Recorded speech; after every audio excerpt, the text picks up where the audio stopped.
Hello friends, welcome my YouTube channel. हरित क्रांति। हरित क्रांति का अर्थ क्या होता है? बदलाव। हरित क्रांति का मतलब होगा कि जो बदलाव, कृषि में बदलाव, या फिर इसका जो उद्देश्य होता है कृषि उत्पादन में बढ़ावा। कृषि उत्पादन को किस प्रकार से बढ़ावा दिया जाए। तो द्वितीय देखो, इसका जो इतिहास होता है, पहले इतिहास के बारे में जान लेते हैं कि जो भारत में हरित क्रांति किस प्रकार से आई, विश्व में कैसे आई, हरित क्रांति का जो उद्देश्य था वो क्या था। तो जो द्वितीय विश्व युद्ध था, द्वितीय विश्व युद्ध हुआ था, आपने जो हिस्ट्री में पढ़ा होगा।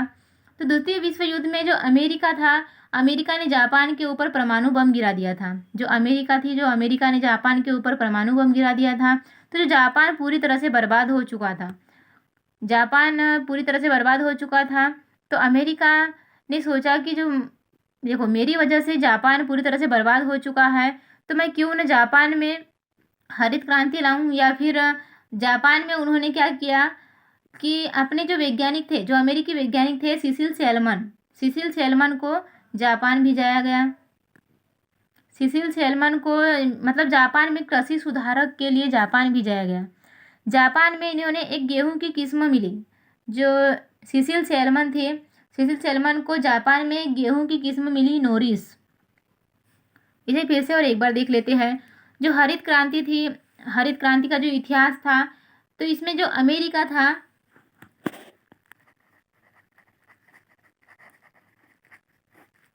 अमेरिका ने जापान के ऊपर,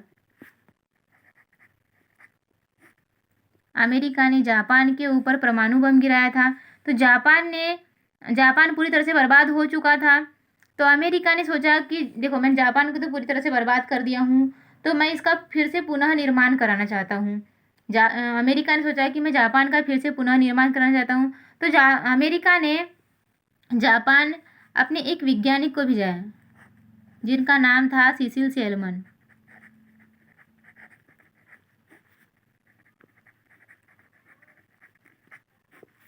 सिसिल सैलमन जो अमेरिकी वैज्ञानिक था, जापान गया। तो इसने जापान के ऊपर क्या किया कि जो कृषि सुधार के लिए काम किया, जापान के ऊपर इन्होंने कृषि सुधार के लिए काम किया। तो इन्हें गेहूं की एक किस्म मिली, गेहूं की किस्म मिली जिसका नाम था नोरिन। गेहूं की किस्म मिली जिसका नाम था नोरिन। नोरिन जो किस्म थी, तो इसका जो गेहूं था मोटा था, इसका दाना बहुत मोटा था, मोटा भी था और बहुत बड़ा था, मोटा था और बड़ा था। पहली किस्म थी जो जापान में मिली थी सिसिल सैलमन को, जो अमेरिकी वैज्ञानिक थे, जिन्होंने जापान में एक नई किस्म देखी, नोरिन, जो बहुत बड़ी थी और बहुत ही मोटी थी। फिर क्या, जो नोरिन थे, नोरिन को अमेरिका भिजाया गया। नोरिन को फिर से कहाँ भिजाया गया? अमेरिका भिजाया गया। जो नोरिन किस्म थी इसे अमेरिका भिजाया गया और 13 वर्ष तक इसके ऊपर शोध चलता रहा। 13 वर्ष तक नोरिन के ऊपर शोध चलता रहा और यहाँ से एक नई किस्म मिली, जिस किस्म का नाम था गेंस। एक नई किस्म मिली, गेंस। गेहूं की एक न्यू किस्म मिली जिसका नाम था गेंस। पहली किस्म थी नोरिन। नोरिन को 13 वर्ष के लिए, क्योंकि देखो दाना बहुत मोटा था और बड़ा था, अब इसके ऊपर शोध करना था। तो शोध के लिए देखो, जापान तो पूरी तरह से बेचारा बर्बाद हो चुका था, तो जापान में तो शोध के लिए कुछ बचा ही नहीं होगा। तो फिर ये जो नोरिन था, नोरिन को अमेरिका भेजाया गया। नोरिन के ऊपर 13 वर्ष तक इसके ऊपर शोध चलता रहा और शोध चलने के बाद एक नई किस्म आई, गेंस। एक नई किस्म आई, गेंस, जो सेकंड किस्म थी। गेंस क्या थी? सेकंड किस्म थी, जो अमेरिका में इसके ऊपर 13 वर्ष तक शोध चला। तो ये तो इसका एक इतिहास या फिर हिस्ट्री थी, हरित क्रांति की हिस्ट्री थी। अब जो नॉर्मन बोरलॉग थे, नॉर्मन बोरलॉग,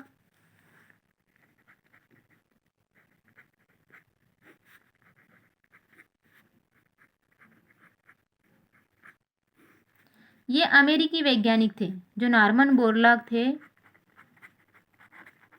अमेरिकी वैज्ञानिक थे। नॉर्मन बोरलॉग अमेरिकी वैज्ञानिक थे, अमेरिका के एक नागरिक थे जो मेक्सिको में कार्य करते थे।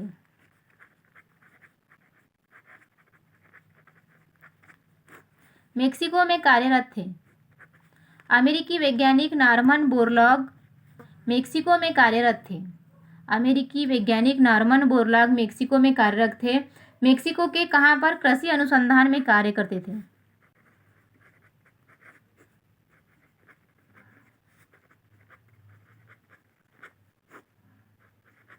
नॉर्मन बोरलॉग अमेरिकी वैज्ञानिक थे जो मेक्सिको में कार्यरत थे कृषि अनुसंधान में। कृषि अनुसंधान में एक कार्यरत थे जो इन्होंने एक नई किस्म देखी। कृषि अनुसंधान में कार्यरत थे और नॉर्मन बोरलॉग ने एक नई संकरण किस्म खोजी।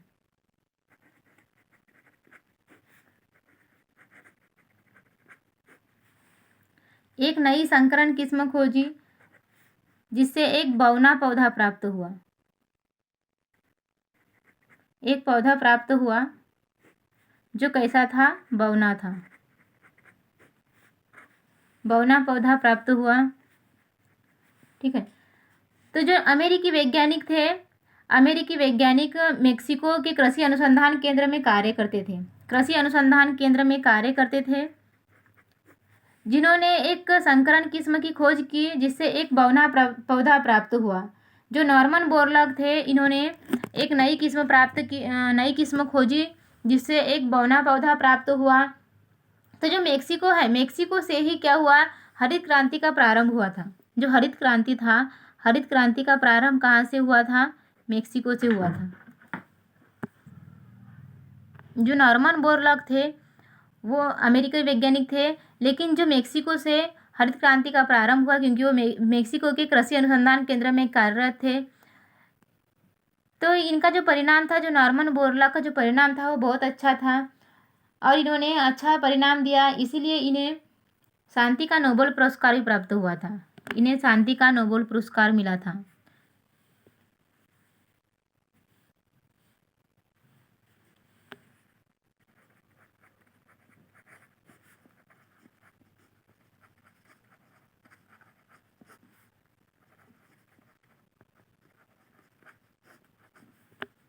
जो नॉर्मन बोरलॉग थे इन्हें शांति का नोबेल पुरस्कार मिला था।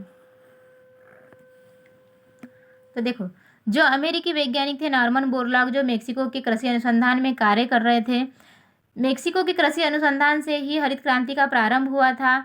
इसीलिए नॉर्मन बोरलॉग के अच्छे परिणाम की वजह से शांति का इन्हें नोबेल पुरस्कार भी प्राप्त हुआ था और नॉर्मन बोरलॉग को विश्व हरित क्रांति के जनक कहा जाता है। जो नॉर्मन बोरलॉग है वो विश्व हरित क्रांति के जनक हैं।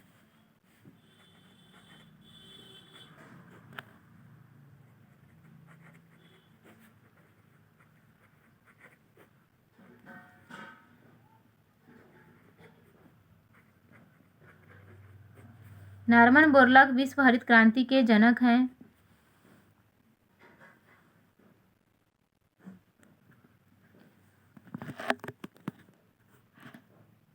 और हरित क्रांति को जो नामकरण दिया था, हरित क्रांति को नामकरण दिया था डॉक्टर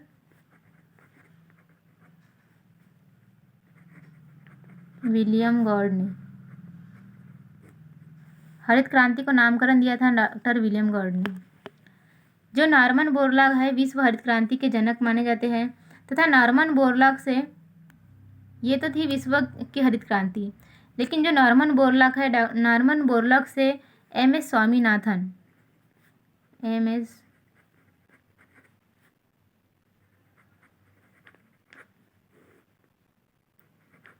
स्वामीनाथन जो भारत के थे, एम.एस. स्वामीनाथन नॉर्मन बोरलॉग से मिले और इन्होंने भारत में 7 राज्यों में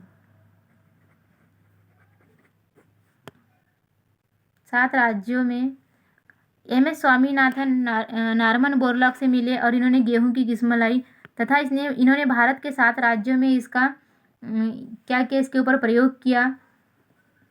और जो एम.एस. स्वामीनाथन है, एम.एस. स्वामीनाथन को भारत के हरित क्रांति का जनक कहा जाता है।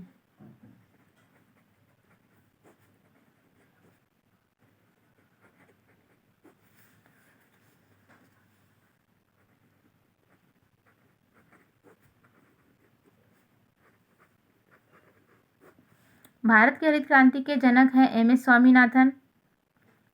भारत के हरित क्रांति के जनक है एम.एस. स्वामीनाथन तथा विश्व हरित क्रांति के जनक है नॉर्मन बोरलॉग।